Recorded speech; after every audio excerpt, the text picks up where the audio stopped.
Então vamos lá, né? Vamos iniciar a discussão aqui sobre lesão pulmonar aguda e síndrome da angústia respiratória aguda, né? O que a gente conhece como LPA-SARA, né?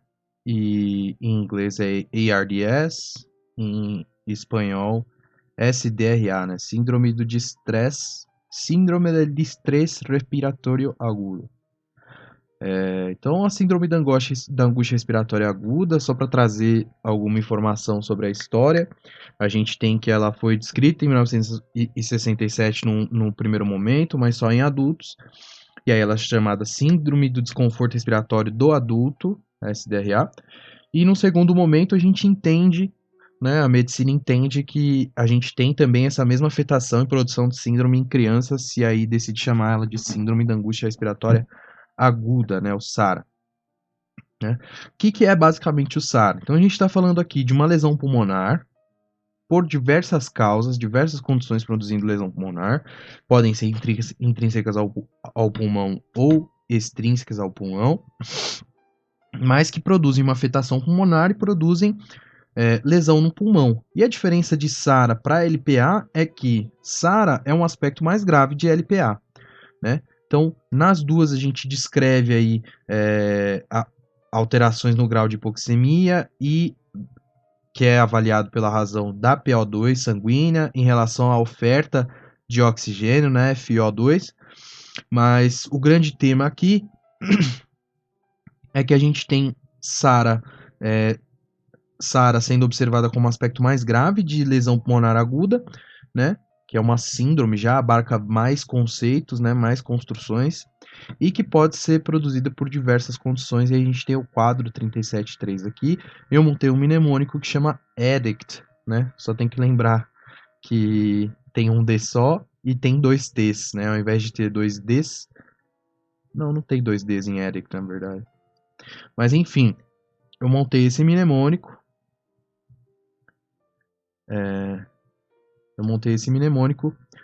para ajudar, tem dois Ds sim. Que tem dois Ds.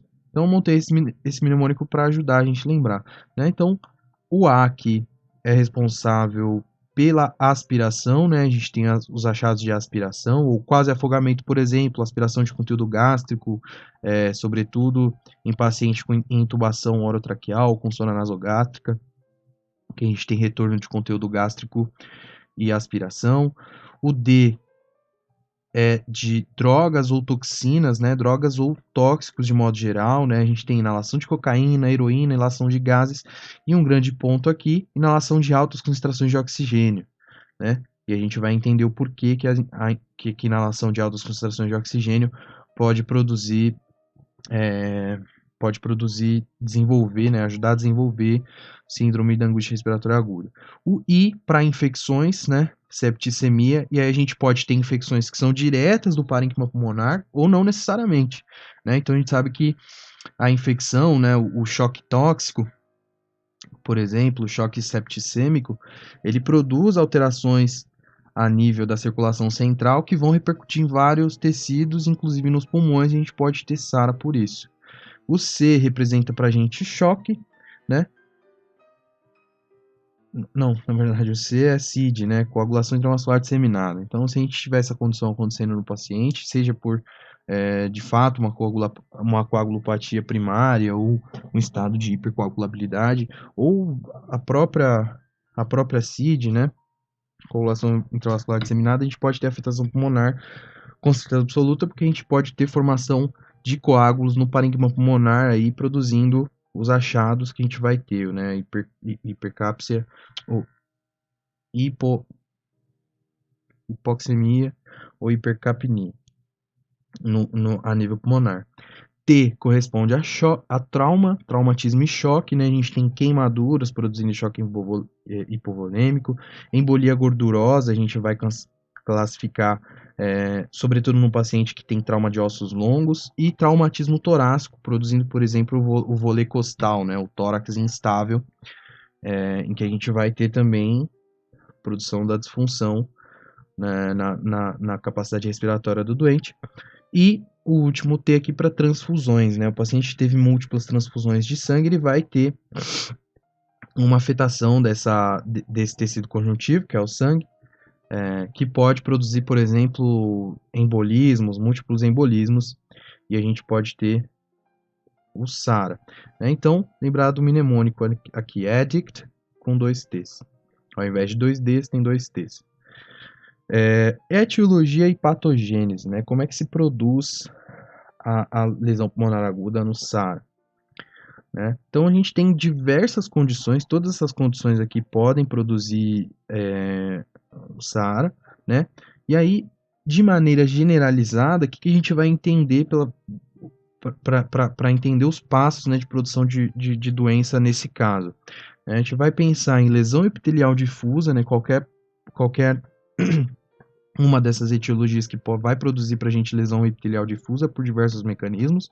A lesão epitelial produz aumento da permeabilidade, a gente vai ter edema, né, num segundo momento. O edema induz a inativação do surfactante, a gente pode ter colapso pulmonar e a produção de uma membrana hialina impermeável, né? Então, a gente tem que lembrar ali que qualquer processo inflamatório começa a recrutar neutrófilos, a gente tem os neutrófilos depondo as enzimas deles, proteasas, elastasas, e aí, no segundo momento, a gente vai ter o estabelecimento de uma membrana hialina impermeável. Impermeável a quê? A gás, né? Então, a principal função é a troca de gás. Se a gente tiver uma estrutura que é impermeável a gás, a esse nível, a gente vai ter deterioração da função de troca, né? Num segundo momento, né, a formação de muitas membranas hialinas impermeáveis. A gente tem um enrijecimento do pulmão, né? E aí vai produzir para a gente o shunt, né? Então, se eu não tenho um ponto em que exista a troca, vou até mostrar a imagem. Se eu não tenho um ponto em que exista a troca, né, então não passa gás daqui para cá, o que vai acontecer? O sangue vai chegar aqui das artérias pulmonares, vai passar direto, vai tentar trocar e não vai trocar, e vai seguir com as mesmas concentrações que ele tinha de dióxido de carbono e de O2, né? E vai perdendo O2 ao longo do caminho, obviamente. Então, esse é o shunt, né? Em espanhol a gente chama de derivação e em português a gente usa o termo em inglês que chama shunt, né? Por que a gente tem no segundo momento uma hipoxemia refratária, né? Porque mesmo se eu administrar altas quantidades de O2 um paciente que tem uma membrana hialina impermeável, o O2 não passa, né? Então, se o O2 não passa pela membrana, mesmo que tenha O2 demais, a diferença de concentração vai ser irrelevante para a nossa discussão. Então, a gente vai ter hipoxemia refratária, apesar da alta suplementação de oxigênio. O fato de que a gente tem inativação do surfactante pode produzir colapso pulmonar, e que é resultado da pouca produção de surfactante, e a lesão mais grave, né, os mecanismos que produzem lesão de maneira mais grave do epitélio alveolar podem resultar em fibrose, né? E a gente sabe que fibrose é um processo que é irreversível, né? A gente não vai conseguir reverter esse achado. Então, só para entender um pouco mais dessa imagem aqui, que é muito boa, né? A gente tem aqui um alvéolo, a gente tem aqui a exemplificação da membrana hialina que está sendo formada, né? Aqui a gente tem o neutrófilo libera leucotrienos, oxidantes, fator ativador de plaquetas e proteases, né? Esses fatores aqui só agrandam mais a nossa reação inflamatória, então toda vez que a gente tiver um neutrófilo aqui, ele libera esses compostos, a gente tem uma amplificação da resposta inflamatória, e vem mais neutrófilo, libera mais fator, e vem mais neutrófilo, libera mais fator, quase como se fosse uma retroalimentação positiva, né? A gente deve pensar que se eu tenho aumento da permeabilidade capilar, né, no primeiro momento, pela lesão de base, eu vou ter fuga das proteínas plasmáticas com fuga de líquido, né? E aí eu vou ter um interstício edematoso, né? Edema intersticial. A inativação do surfactante pode levar ao colapso dessas células, né? Se a gente tiver uma doença que está afetando ali as células alveolares de tipo 2, a gente não vai conseguir produzir surfactante e nem vai conseguir recuperar os pneumocitos de tipo 1. Né? Então tem que levar essas considerações, todos esses pontos em consideração. E aqui tem um fluxograma que basicamente resume para a gente o que vai acontecer, né? Eu vou dar um zoom. Então a gente tem uma lesão pulmonar direta ou indireta por qualquer um daqueles mecanismos, né? E o que produz a nível pulmonar, né? A nível pulmonar a gente vai ter um alto infiltrado de polimorfonucleares, né, os neutrófilos, e essas células liberando mediadores. Os mediadores vão lesionar o tecido pulmonar de duas maneiras. Vão produzir alterações no endotélio e vão produzir alterações no epitélio, né? Então a gente tem aqui as alterações no endotélio, o que vão produzir? Né? Num primeiro momento, vasoconstrição pulmonar, obviamente, mas com aumento da permeabilidade capilar, né? Porque a gente vai ter lesão das células que estão ali no endotélio, elas vão aumentar, elas contraem, na verdade, né? E se elas contraem, imagina, a gente tem uma linha de células ali que estão justapostas, e a gente tem contração delas, o espaço entre elas libera a passagem de líquidos. Né? Então a gente tem um aumento da permeabilidade capilar, edema pulmonar intersticial devido a esse aumento, e a vasoconstrição pulmonar produz uma alteração regional do fluxo. Né? Então se a gente constringe vaso num lugar, não vai passar sangue mais por esse lugar, aí o sangue, a pressão, o retorno venoso, o sangue está chegando em câmaras direitas, ele vai viajar para um outro ponto do parênquima pulmonar.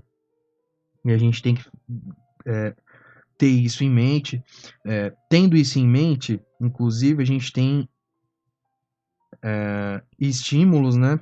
A gente tem a compreensão do conceito de que a ventilação mecânica invasiva em prona no paciente com SARA faz muito sentido, e a gente vai trazer essa discussão também num outro momento. Aqui, alterações no epitélio alveolar, né? Então, o segundo lado do dano. O que produz para a gente? Desvio de líquidos e proteínas, né? Os PMNs liberando esse monte de mediador e liberando as enzimas vão produzir danos celulares, né? Nos dois tipos celulares que a gente tem no pulmão, que constituem o epitélio, né? O dano celular do pneumócito de tipo 1 e o dano celular do pneumócito de tipo 2. O dano celular do pneumócito de tipo 2 reduz a função do surfactante, a gente tem um aumento na tensão superficial, uma diminuição da complacência e possibilidade de colapso alveolar. E no dano celular do pneumócito de tipo 1, a gente tem a produção de um espessamento da membrana alvéolo capilar, né? Com edema dessas células, por exemplo, porque elas foram danadas, elas vão edemaciar. E comprometimento, se a gente edemaciar, imagine, se a gente edemaciar as células que envolvem aqui, né, que fazem frente à chegada de ar neste alvéolo, né, o O2 que vai chegar aqui, ele vai ter uma área maior para atravessar, e ele vai atravessar mais lentamente, obviamente, né. Quais são os resultados? Basicamente, o colapso alveolar, né? O desequilíbrio entre ventilação e perfusão, desequilíbrio VQ, um desequilíbrio VQ com muito trabalho respiratório, então a gente tem um diafragma ali e a musculatura respiratória de modo geral funcionando em hiperatividade por estímulo do sistema nervoso simpático, vai produzir o shunt intrapulmonar, né? Então vai produzir para a gente uma ventilação excessiva mais inútil, uma ventilação excessiva mais inútil, porque a gente não tem passagem de O2 e nem não tem passagem de O2 nesse caso. E a gente vai ter a hipoxemia refratária ao tratamento com oxigênio suplementar, justamente porque não há passagem de O2, né? Ou está muito diminuída a passagem de O2. Manifestações clínicas e diagnóstico.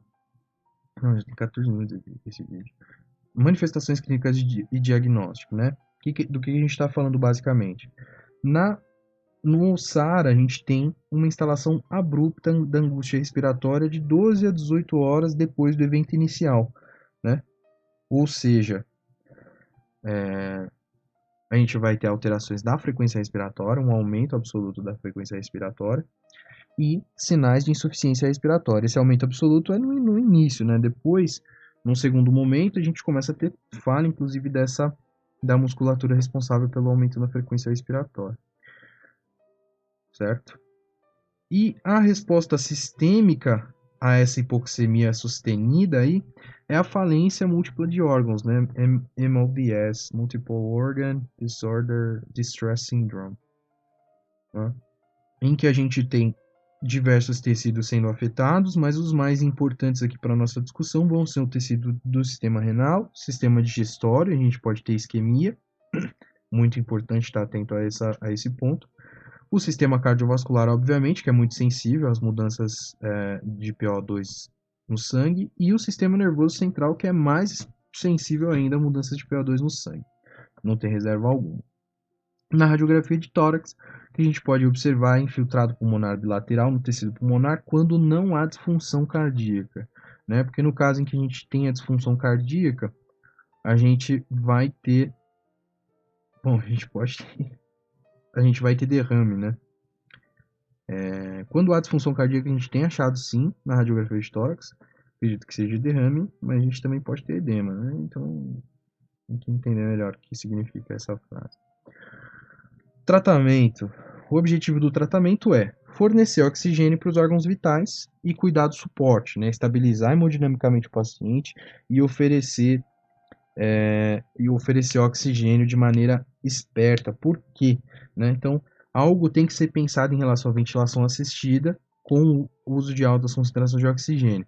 Se a gente aumenta muito a pressão, a gente pode produzir barotrauma nesse paciente e que vai ser irreversível, e aí a gente vai deixar o paciente sequelado, né? Então, o objetivo do tratamento é fornecer oxigênio e cuidados de suporte. E a gente tem que lembrar que a lesão pulmonar aguda ali, o SARA, não é uma doença, né? Ele é um resultado de uma condição de base. Então a gente vai fornecer oxigênio para os órgãos vitais e oferecer cuidado justamente para ter tempo para identificar a causa de base e tratar. E um outro ponto de discussão que eu achei interessante aqui é que o livro fala que a gente tem algumas fórmulas nutricionais específicas para serem administradas nos indivíduos com SARA. O que eu achei legal, fui atrás do artigo, achei o artigo, tá aqui, né? Então, o uso de nutrientes especializados em pacientes pediátricos e infantos, né? Então, a gente tem, foi publicado nessa revista, Nutrition in Clinical Practice, né? E aqui está basicamente o ponto base da discussão aqui, né? Então, algumas fórmulas contendo ácidos eicosapentaenoicos, antioxidantes e alguns borage oils. Então, um tratamento em que a gente consegue oferecer essas algumas, né? A gente deve pensar em alguns pontos em relação à nutrição desse paciente, para, de fato, tentar ajudar, né, na resposta dele em relação às mudanças hipoxêmicas que ele vai sofrer, né? Então, a gente tem esses tipos de substância mostrando ajuda, né, improvement, na oxigenação nesses pacientes, e aí o artigo traz que são necessários maiores estudos, né? Mas é bastante interessante, na verdade, a discussão, porque traz alguns achados que eu não pensei sobre, na verdade, antes. Então, arginina, ômega 3, né? Óleos que contêm ômega 3 e alguns outros pontos na discussão. E as conclusões do texto é de que, de fato, teve melhora na desenvoltura aí da capacidade de troca de troca gasosa dos pacientes que estavam sofrendo ARDS aqui para os Estados Unidos, para a gente sabe. Então, vamos continuar aqui a discussão sobre os distúrbios das trocas gasosas, falando sobre insuficiência respiratória aguda, né? E a gente tem que pensar em duas coisas basicamente aqui, né? Em duas classificações. Insuficiência respiratória hipoxêmica, aquela em que há falta de oxigênio na circulação arterial, insuficiência respiratória hipercapnica hipoxêmica, aquela em que além da possível falta de O2 na circulação, a gente tem um aumento na concentração de dióxido de carbono, né? Então, a insuficiência respiratória hipoxêmica, ela está relacionada diretamente, mais comumente, né, a falhas no funcionamento da troca gasosa no pulmão. A gente vai entender melhor o porquê.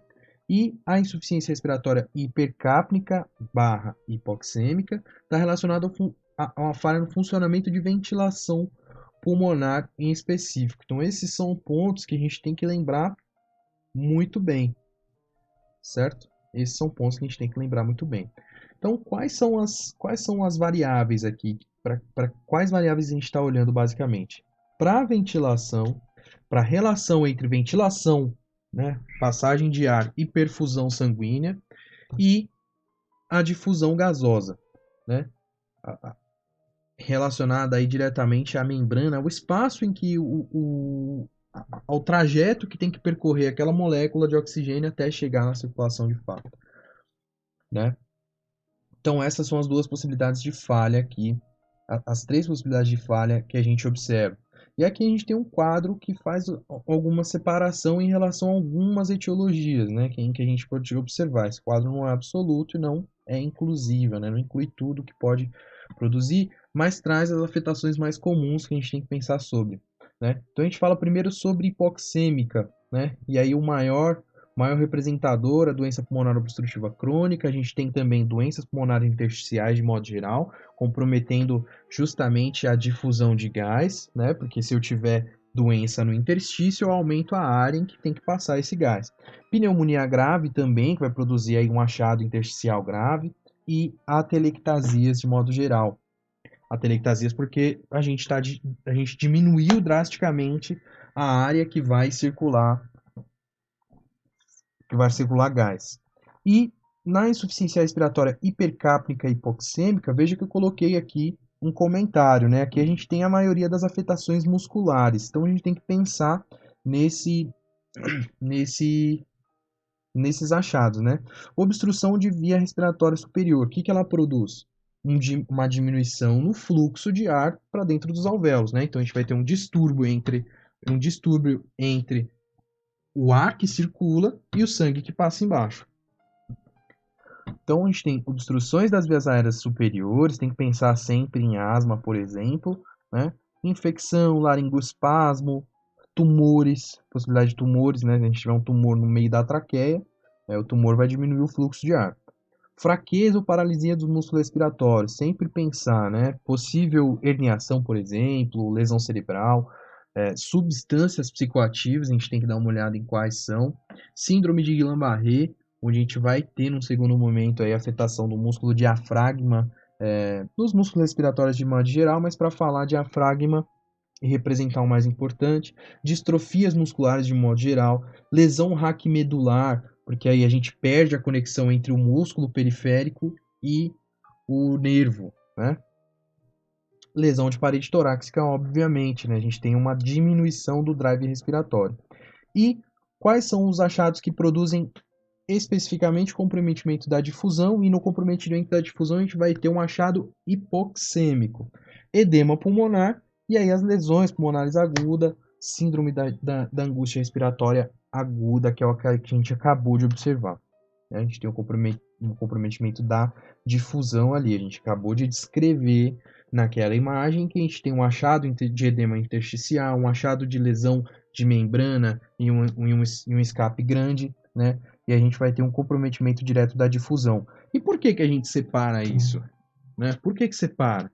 Para que a gente tem que entender a lesão que produz hipoxemia e a lesão que produz hipercapnia? Porque os objetivos terapêuticos são diferentes, né? A gente tem que pensar e tem que conseguir identificar que tipo de insuficiência essa pessoa está sofrendo, porque é com base no tipo de insuficiência, nos achados de gasometria, por exemplo, que a gente vai poder, né? Então a gente vai juntar os achados clínicos do paciente, a história, tudo que a gente puder observar sobre esse doente, a gente vai juntar as informações que a gente vai obter em relação à análise laboratorial desse sangue, sobretudo gasometria, e também saturação, e a gente vai definir uma estratégia terapêutica, né? Definir uma estratégia terapêutica com essa base. Inclusive, parar para pensar que algumas estratégias terapêuticas para o achado errado, né, para o diagnóstico errado, podem ser letais, né, podem piorar, agravar o quadro que a gente está observando. Então, falar primeiro de insuficiência respiratória hipoxêmica. Nossa, o vídeo está gigante, já. Fala primeiro sobre insuficiência respiratória hipoxêmica. Né? A gente tem dois grandes fatores fisiológicos, fisiopatológicos, que são o desequilíbrio VQ, né? O desequilíbrio entre a perfusão e a ventilação e o processo de difusão, né? Uma falha, um comprometimento do processo de difusão que a gente acabou de mencionar aqui. E quais são qual que é a definição, basicamente? Quais são os achados? Né? A definição eu já falei, né? Áreas do pulmão são ventiladas e não são perfundidas, ou o contrário, áreas são perfundidas, mas não são ventiladas. Esse é o shunt. A área que é perfundida, mas não é ventilada, não tem troca, ela passa do jeito que chegou, ela passa. Esse é o grande shunt pulmonar. Né? A gente observa o grande modelo aí para a gente entender melhor o desequilíbrio entre ventilação e perfusão é DPOC avançada, né? Uma exacerbação de DPOC avançada, em que a gente tem um mecanismo de retenção de dióxido de carbono e da redução da ventilação alveolar efetiva, né? A gente tem que lembrar que está travando o ar ali, quanto mais trava, menos vai poder entrar, quanto mais entra, mais vai travar e menos vai sair. Sempre pensar nisso no DPOC. E aqui o livro traz que, por exemplo, pensando em estratégia terapêutica, se a gente aumentar a taxa de ventilação, a gente previne aí efetivamente a hipercapnia, mas também acaba aumentando o trabalho respiratório, e aumentar o trabalho respiratório é aumentar o consumo de oxigênio de modo geral, e aumentar o consumo de oxigênio é aumentar a necessidade de trabalho respiratório. Então, deve-se haver um equilíbrio aí, se a gente identifica uma condição como essa, deve-se haver um equilíbrio para estabelecer as técnicas de ventilação. Pensar, por exemplo, né, nos dois os distúrbios de ventilação e perfusão são exagerados por dois mecanismos, né, o mecanismo e mecanismos que produzem hipoventilação ou diminuição do débito. Por exemplo, se a gente pensar em sedação, né, se eu sedo um paciente com DPOC, qual que é o resultado? Eu vou ter um agravamento dessa hipoventilação nesses pacientes com DPOC grave, e aí eu comprometo ainda mais a ventilação, né? Então deve-se haver uma consideração desse mecanismo aqui na hora de decidir a estratégia terapêutica com VNI, com ventilação invasiva, no caso, né? Ventilação VMI, ventilação mecânica invasiva. E, do mesmo jeito, se a gente tem uma diminuição exacerbada do débito cardíaco, por exemplo, produzida por infarto de miocárdio, então eu infartei aquele tecido, ele não consegue mais fazer função de bomba do jeito que deveria, aí eu comprometo a ventilação e a perfusão, né? Por quê? Por que eu vou exagerar esse comprometimento na ventilação e na perfusão? Porque o sangue não vai mandar, o coração não vai mandar sangue para poder circular pelos capilares pulmonares. E em resposta a isso, né? Em resposta a isso, a gente tem o estímulo do sistema nervoso simpático forte aí, produzindo um aumento muito absoluto do drive respiratório. Aí eu tô fazendo muito movimento respiratório, mas com perfusão baixa, distúrbio de perfusão e ventilação. E pensar aqui, num último momento, em comprometimento da difusão, né? Que é o comprometimento da difusão? Eu já falei, é o aumento da distância de difusão, a distância em que essa molécula de oxigênio tem que atravessar para chegar até a corrente sanguínea, né? Pode ser produzida também por diminuição da permeabilidade da área, né? No caso de fibrose cística, por exemplo, doenças pulmonares intersticiais de modo geral, lesão pulmonar aguda, SARA, edema pulmonar e pneumonia. A gente tem que pensar nesses acometimentos aqui, né? Quando a gente está falando desses achados, a gente vai ter provavelmente uma hipoxemia grave, mas sem hipercapnia, né? Por quê? porque a gente tem um aumento reflexo da ventilação no paciente que está, por exemplo, com uma pneumonia, né? Então ele vai ter uma frequência respiratória mais alta. E se ele tem uma frequência respiratória mais alta, a grande sacada aqui, né? Por que, que não vai ter hipercapnia se a gente está tendo alteração ali, comprometimento dos mecanismos de difusão? Por que, que não vai ter hipercapnia? Porque essa informação não está aqui no livro. Mas a gente tem que pensar sobre ela sempre, né? A capacidade de difusão do dióxido de carbono é muito maior do que a capacidade de difusão do oxigênio, né? 24 ou 20 vezes maior. Então, o dióxido de carbono vai conseguir atravessar aquela membrana, mesmo que ele ainda, neste caso, né? Mesmo que ele ainda não tenha, mesmo que ainda já tenha aí um alargamento da área que ele tem que atravessar. E o O2 não, a capacidade de difusão dele é mais reduzido. Então, o que a gente vai fazer nesse caso aqui? A gente consegue corrigir parcial ou completamente a hipoxemia desse paciente se administrar concentrações altas de oxigênio, né? Uma FiO2 elevada aí a 100%. Porque aí a gente vai aumentar a concentração alveolar, em relação à concentração do sangue vai estar muita diferença e a gente vai ter difusão, né? Mesmo com comprometimento do interstício. Então tem que pensar muito aqui sobre essas causas, né? Entender bem a patologia de base do doente para poder não é só ofertar suporte de qualquer maneira, né? Tem que ofertar suporte pensando que a causa de base pode ser agravada dependendo do suporte que você ofertar. Vamos lá para falar bem resumidamente sobre insuficiência respiratória hipercapnica ou hipoxêmica, né? Então, alguns achados, algumas condições podem produzir os dois tipos de insuficiência respiratória, ou hipercapnica ou hipoxêmica. Nestes... tá aqui. Certo? E a gente está falando basicamente de alterações patológicas na ventilação alveolar, né?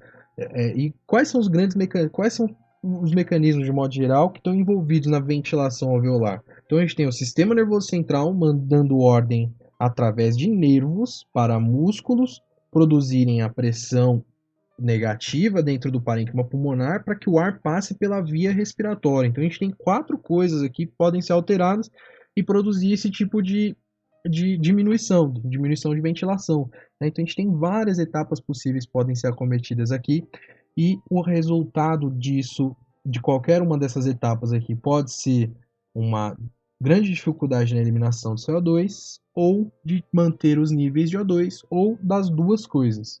Né? E a gente pode chamar ela de hipercapnica ou hipoxêmica ou hipercapnica e hipoxêmica. Né? Tem várias causas possíveis, né? E a gente vai falar basicamente de dois grandes efeitos, né? Dois efeitos importantes aqui. Que o aumento da pressão parcial de CO2 está diretamente relacionado com o nível de ventilação. Então, quanto menor a ventilação, maior a concentração de CO2. Inclusive, é uma grande medida, né? A gente medir a pressão do CO2 arterial do paciente é uma ótima medida, uma medida diagnóstica para a gente entender como que está a função respiratória, a função ventilatória desse paciente, né? A gente entender se existe, se há possibilidade de haver um distúrbio VQ.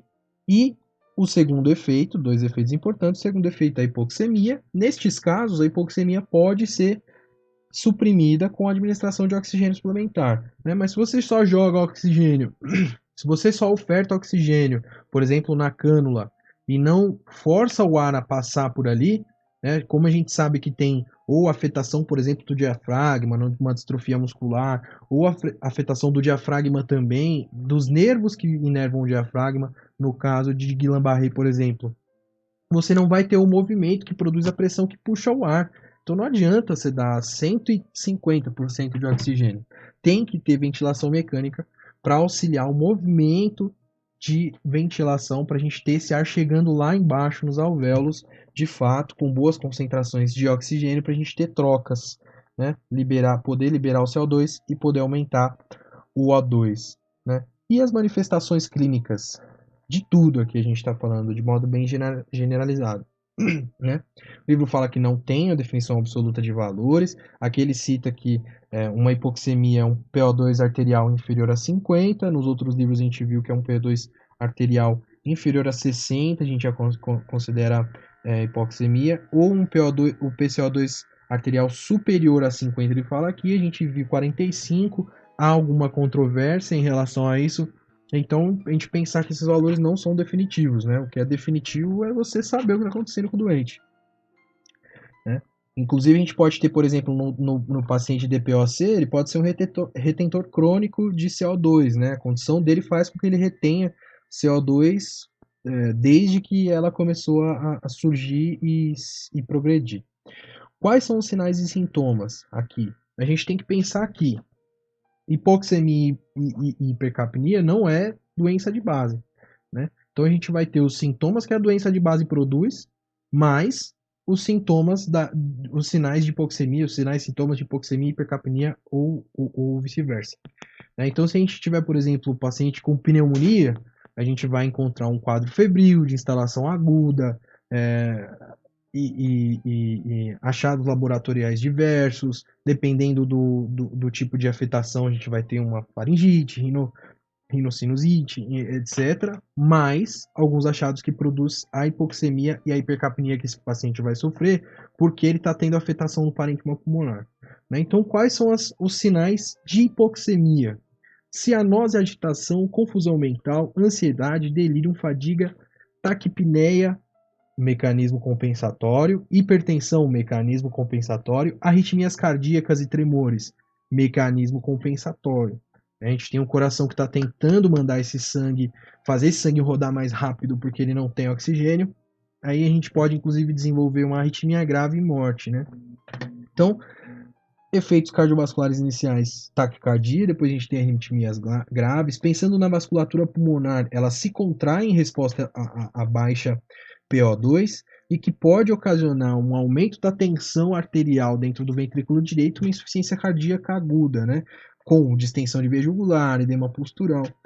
Hipoxemia aguda profunda pode produzir, e aqui a gente está falando de um grau mais exacerbado de hipoxemia, né? Pode produzir convulsão, hemorragia retiniana, obviamente, né? Por que hemorragia retiniana? Porque a gente vai ter um aumento da pressão arterial em resposta a uma hipoxemia aguda profunda muito exacerbado, né? A gente pode ter sangramento na retina, dano cerebral permanente, obviamente. Hipotensão e bradicardia, que o livro cita, que são eventos já pré-terminais. Né? Então, quando o paciente já tem falha dos mecanismos compensatórios, a gente vai começar a observar uma hipotensão e bradicardia. Óbvio que a gente tem que pensar em outras coisas aqui também, né? Então, hipotensão e bradicardia são eventos pré-terminais? Sim, são, mas se a gente pensar num choque obstrutivo, por exemplo, um choque septicêmico, hipotensão e bradicardia são achados até que no choque. São achados que vão estar presentes, né? Hipercapnia produz acidose respiratória, certo? E a acidose respiratória produz depressão de contratilidade, diminuição da contratilidade da musculatura respiratória, vasodilatação arterial. Tudo isso vai contribuir para que mais hipercapnia e mais hipoxemia seja produzida. Né? Se a gente tiver, por exemplo, um aumento da PCO2 para o fluxo sanguíneo cerebral, tem achados que são bastante interessantes. Né? A gente vai ter uma vasodilatação arterial, como está mencionado aqui, ou seja, a gente vai ter um aumento de conteúdos que estão indo para dentro do sistema nervoso central, para dentro do cérebro. E no cérebro não tem para onde ir, né? No cérebro não tem para onde ir, é uma caixa dura. Então, se você tem aumento de pressão, né, a esse nível, num primeiro momento você vai ter uma resposta do LCR, mas num terceiro momento aí, com o papiledema, por exemplo, né, que é também um sinal de hipertensão intracraniana, mas num terceiro momento você pode chegar ao quadro que a gente vai chamar de narcose por dióxido de carbono, né, com uma resposta semelhante a um anestésico, inclusive com achados de mais ou menos, né, de PCO2 de 675 níveis de mercúrio, a gente pode ter uma dificuldade respiratória e respiração rápida em resposta a esse isquemia do sistema nervoso central, em resposta à hipercapnia do sistema nervoso central, e se a gente tiver valores de 80 a 100 níveis de mercúrio, aí a possibilidade de produção de um quadro letárgico e semicomatoso. Né? Então, muito importante também, né? A gente acha que o sistema nervoso é sensível à não obtenção de oxigênio. Sim, ele é sensível. Mas ele também é sensível a altos valores de dióxido de carbono. E qual que é o tratamento? Né? Qual que é a ideia? O que a gente está pensando aqui? Né? Então, a gente está pensando em tratamento para todas as manifestações. É obviamente, né? A gente não consegue tratar tudo de um jeito só. Né? Então, a terapia é específica para a doença de base. Né? Pensando em quadros de hipoxemia ou hipercapnia e hipoxemia, a gente vai dar um suporte respiratório direcionado à manutenção de trocas gasosas e cuidado de suporte em geral, de maneira geral. Né? Relacionada à condição que a gente está observando o paciente apresentar, relacionada à gasometria, por exemplo, aos achados que a gente tem, a gente vai definir que tipo de ventilação vai ser feita nesse paciente, ventilação mecânica ou ventilação não invasiva com as máscaras, máscara com reservatório e até o catéter de oxigênio, né? A cânula, certo? Então é isso sobre essa discussão. É claro que não é uma discussão que traz muito valor clínico e um caminho em relação ao tratamento, né? Uma discussão mais da fisiopatologia, mas é uma discussão que deve servir justamente para a gente poder pensar, né? Justamente para a gente ficar ali raciocinando e a cada vez que a gente raciocina sobre um tema como esse, de fisiopatologia de modo geral, a gente raciocina melhor porque você vai adicionando um tema ao outro e vai ficando melhor. Isso aí, 41 minutos de vídeo.